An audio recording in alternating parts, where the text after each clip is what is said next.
Raindrops are falling on my head, and just like the guy's feet are too big for his bed, nothing. Some will argue that making NATO larger is going to make NATO weaker and therefore weaken America. Some will argue that these countries aren't ready to bear the burdens of membership. People may argue that countries like the Soviet Union and Germany weren't ready to communicate and work together. Some argue that enlarging NATO is going to create new tensions and divisions in Russia and jeopardize Russia's move to democracy and its cooperation with the West. If NATO was enlarged and created new setups in Russia, failure to their democracy, and the Marshall Plan did not grant it UK dollars to pay for. So with all this propaganda going on, what have you decided about the situation at hand? What do you mean? Well, I'm talking about, have you picked a side yet, or are you against the whole idea? You know that all this propaganda that's going around hasn't really affected me. It's all the people around me that's conflicting. Knowing that a piece of paper can convince someone to be on the side that could get them killed, that's what bothers me. So have you picked a side yet? Well, depending on the situation that the world is at right now, and quite frankly, the situation that I'm at right now, I don't feel obligated to get my political beliefs. As so, But I am willing to say this. and what exactly is? There is only one true winner, and only time can tell, not pieces of paper. It's not me what you did. You too.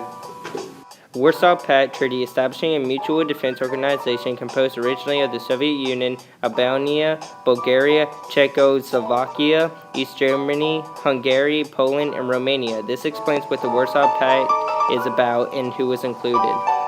The Jupiter missile was a major component to the U.S. Any country could fire at another. A missile is a missile, therefore countries were ready if a missile was to come down to end the war. The department's experts also identified target groups for each country. In the Italian case, it was decided that the propaganda effort should concentrate on workers, intellectuals, and the youth. People realized that the Italians focused on a big general public for propaganda.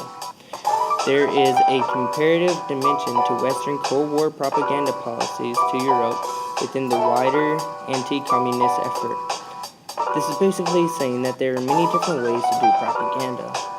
Propaganda policies were also conceived with specific target groups in mind, so when putting up propaganda, they do it for a specific group. Warsaw Pact invasion of West Germany will find vast numerical superiority at a point of contact. The era was termed the Cold War, but the superpowers spent it planning feverishly for the next war. A doctrine was devised and tactics for the imminent conflict. They designed even more sophisticated weapon systems, tanks, and aircraft above all to fight its battles. And the war gamed every possible scenario, a process aided by the incorporation of computers. Computers were used for every possible scenario, and the next war designed even more sophisticated weapon systems, tanks, and aircraft. The more complex issue of quality was a comfort to the West, especially as the decades wore on and NATO gained a significant technological edge. West Germany had complex issues, and NATO ended up gaining technology.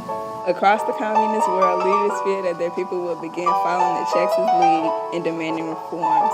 Demanding reforms were almost soon to be followed by communists. The Soviets were also afraid that a liberal Czechoslovakia would be a military threat, that it would eventually ally itself with the North Atlantic Treaty Organization and provide the Western powers with a direct avenue to attacking the Soviet Union. Hey, dude, have you seen this propaganda? You know what I think about this? What?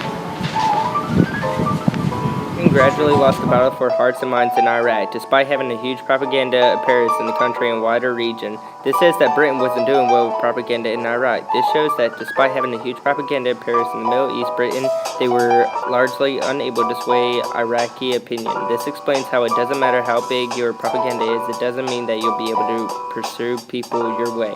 An Information Research Department, a IRD, was thus set up in Foreign Office to produce anti-communist propaganda. IRDs were set up to make anti-communist propaganda to convince that the communists was bad. Major confrontations occurred between the U.S. and the Soviet Union and eventually had a standoff between the two countries. The Cuban Missile Crisis marked the climax on the Cold War, which eventually became the highest tension point in the war. Fidel Castro was infuriated by the Soviets. The United States financed a massive recovery program to restore the European economies. More than $12 billion in economic aid